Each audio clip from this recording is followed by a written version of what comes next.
آج ہم نے فیصلہ کیا ہوا ہے کہ احتجاج، ٹریبیونل، سپریم کورٹ، عدالتیں اور الائنس کے جلسوں کے ساتھ آج ہم پاکستان تحریک انصاف کے بہاف سے آپ کے سامنے ایک وائٹ پیپر ایشو کرنے جا رہے ہیں، اور یہ 300 پیجز تقریباً پہ مبنی وائٹ پیپر ہے جو ہم جنرل الیکشن 2024 پہ ایشو کر رہے ہیں۔ یہ ان حقائق پر مبنی ہے جو حقائق the Guardian, Washington Post, New York Times, the Times اور پاکستان کی انٹائر میڈیا نے ایڈمٹ کیا ہے۔ یہ وہ دو آپ کو ایک سمری بھی دیں گے اور یہ کمپلیٹ رپورٹ کی فائل بھی آپ کو دیں گے۔ یہ ہمارا آج کے جو الیکشن ہے اس پہ وائٹ پیپر ہم آپ کے ساتھ اب شیئر کر رہے ہیں، اور یہ آپ کے عوام کے نوٹس میں ہم لانا چاہ رہے ہیں کہ کس طریقے سے الیکشن کو رگ کیا گیا اوور نائٹ۔ اس لیے پاکستان تحریک انصاف اس وائٹ پیپر کے ذریعے سے مطالبہ کرتی ہے کہ جلد سے جلد ہمارے آرٹیکل 184(3) کی پٹیشن سپریم کورٹ میں افیکس کیا جائے اور اس کی ہیئرنگ ہو۔ ہم ایک جوڈیشل کمیشن بنانا چاہتے ہیں کہ اس پہ انکوائری کرے، جس طریقے سے پہلے کمیشن بنے، اور وہ انکوائری کر کے دیکھ لے الیکشن کو کیسے ہمیں ہروایا گیا اور کون لوگ تھے جو اس میں ملوث تھے، اس کے خلاف کارروائی بھی ہو۔ اور ہم یہ بھی مطالبہ کرنا چاہتے ہیں کہ الیکٹرل ریفارمز ہو تاکہ کسی بھی وقت میں کوئی بھی جنرل الیکشن میں کوئی بھی سٹیج پہ ریگنگ نہ ہو۔ یہ وہ ریگنگ تھی جس کی طرف یہ ساری جو کاروائیاں ہوئی ہے آپ لوگوں کے سامنے، جس طریقے سے لیڈرشپ کو روک کر اریسٹ کیا گیا، جس طریقے سے خان صاحب کو 3 سزائیں دی گئی 5 دنوں میں، ان کا مقصد یہ تھا کہ ہماری پارٹی کو ڈیفیٹ کیا جائے۔ لیکن الحمدللہ آج بھی by all large Pakistan Tehreek Insaf 70% popular party اس ملک میں۔ 8 فروری کو پاکستان تحریک انصاف کو 180 سیٹیں مل چکی تھی۔ اگلے دن ان سیٹوں کو فارم 47 کے ذریعے تبدیل کیا گیا، اس کو ہم لوگ کنڈیم کرتے ہیں، اور اس کی سب پروف اور ثبوت ہمارے پاس اس ڈاکیومنٹ میں ٹیکنیکل انالیسس کر کے ہمارے پاس ایک ڈاکیومنٹ ہے، تقریباً یہ 300 پیجز کا ڈاکیومنٹ جو ہے وہ موجود ہے۔ اس کے ساتھ ساتھ ہمارے پاس یہ ایکسرپٹ یا سمری جو ہے وہ تقریباً آپ کی 30 پیجز کی آپ کی سہولت کے لیے وہ بھی موجود ہے یہاں پہ۔ اس سے پروف کیا ہوتا ہے؟ اس سے پروف یہ ہوتا ہے یا یہ ثابت یہ ہوتا ہے خواتین و حضرات کہ یہ ایک بھونڈا طریقہ کار اختیار کیا گیا۔ جب ان کو معلوم ہوا، الیکشن کمیشن کی ذمہ داری تھی، ان کو پتہ تھا کہ تحریک انصاف سویپ کر رہی ہے، تو انہوں نے فارم 47 پہ پھر ریلائی کیا اور 1000 ووٹ تقریباً پاکستان تحریک انصاف کے 1000 ووٹ کو انہوں نے تبدیل کر دیا، اور ہمارے مخالفین کے 100 ووٹ کو انہوں نے 1100 کر دیا۔ یہ ایک آپ سمجھیں کہ بھونڈا قسم کا انہوں نے طریقہ کار اختیار کیا۔ یہاں پہ میرے لیفٹ سائڈ پہ موجود ہیں تیمور خان جھگڑا صاحب، فارمر فائنانس منسٹر بھی۔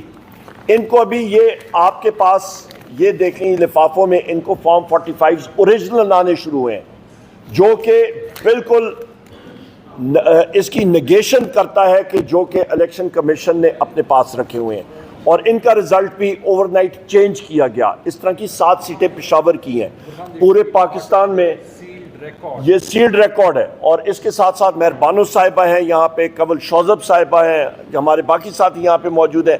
ساروں کے رزلٹس جو ہیں وہ تبدیل کیے گئے ہیں، ہمارے یہ ساتھی موجود ہیں ہمارے ساتھ۔ اس کے ساتھ ساتھ میں یہاں پہ یہ بھی کہتا چلوں خواتین و حضرات، ذمہ داری جو ہے وہ کس کی ہے اس ساری چیز کی؟ الیکشن کمیشن کو اربوں روپے دیا گیا تھا کہ وہ free and fair election conduct کرائیں۔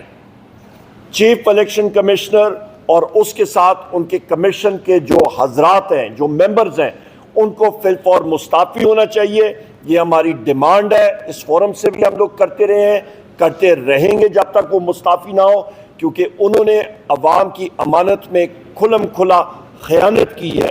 اور جس کینسر کا ہم نے پہلے دن سے اس کی نشاندہی کی ہے، خواتین و حضرات، اس کینسر کو پاکستان کے جسم سے نکالنے کے لیے ضروری ہے کہ صحیح طریقے سے کیمو تھراپی یا پھر ریڈیوگرافی ہونی چاہیے کہ اس کینسر کو ہم لوگ اپنے اندر سے ختم کریں، کیونکہ یہ کینسر پھیلے گا ملک میں، خدا نخواستہ آگے انتشاری پھیلے گا۔ اور کچھ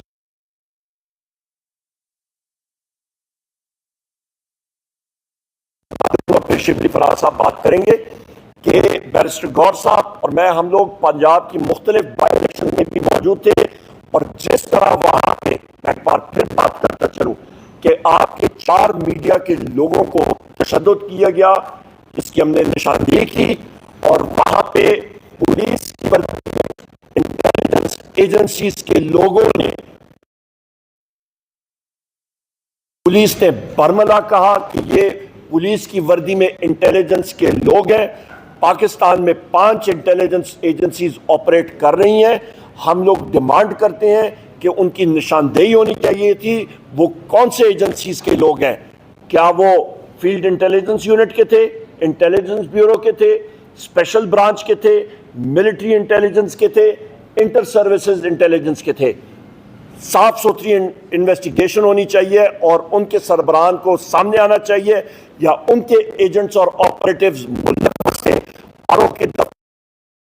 اور باقی جگہوں میں انٹرفیئر کرنے کے لیے، جس طرح کے ججز نے لکھا ہے کہ انٹیلیجنس ایجنسیز کے لوگ ان کو زد و کوب کرنے میں، ان پہ تشدد کرنے میں، ان کے رشتہ داروں پہ، تو لہٰذا یہاں پہ بھی انویسٹیگیشن ہونی چاہیے اور ان کے سربراہان کو قوم سے معافی مانگنی چاہیے اور ان آپریٹیوز کو کیفر کردار تک پہنچانا چاہیے۔ بہت شکریہ۔ اوور ٹو شبلی فراز صاحب۔ بہت بہت شکریہ جی، بڑے عرصے بعد آپ سے ملاقات ہو رہی ہے۔ آج آپ کو ہم نے ایک 1 پوائنٹ ایجنڈا کے لیے بلایا ہے۔ آپ کو پتہ ہے کہ ہمیشہ ہم آپ کے ساتھ الیکشن کے فیئرنیس پہ بات کرتے ہیں اور آپ کے نوٹس میں پہلے بھی لے کے آ چکے ہیں، لیکن آج مجھے ایک بات پہ زیادہ خوشی ہو رہی ہے کہ leader of the opposition in the national assembly Omar Ayub Khan صاحب بھی ساتھ ہے، اور first time leader of the opposition in the senate Shibli Faraz صاحب ہے، اور یہ ہماری پہلی پریس کانفرنس اس سینٹرل آفس میں ہے۔ ہمیں اس سے زیادہ خوشی ہوگی جب خان صاحب آزاد ہوں گے اور ہم سب آپ کے سامنے ایسے آئیں گے انشاءاللہ تعالیٰ۔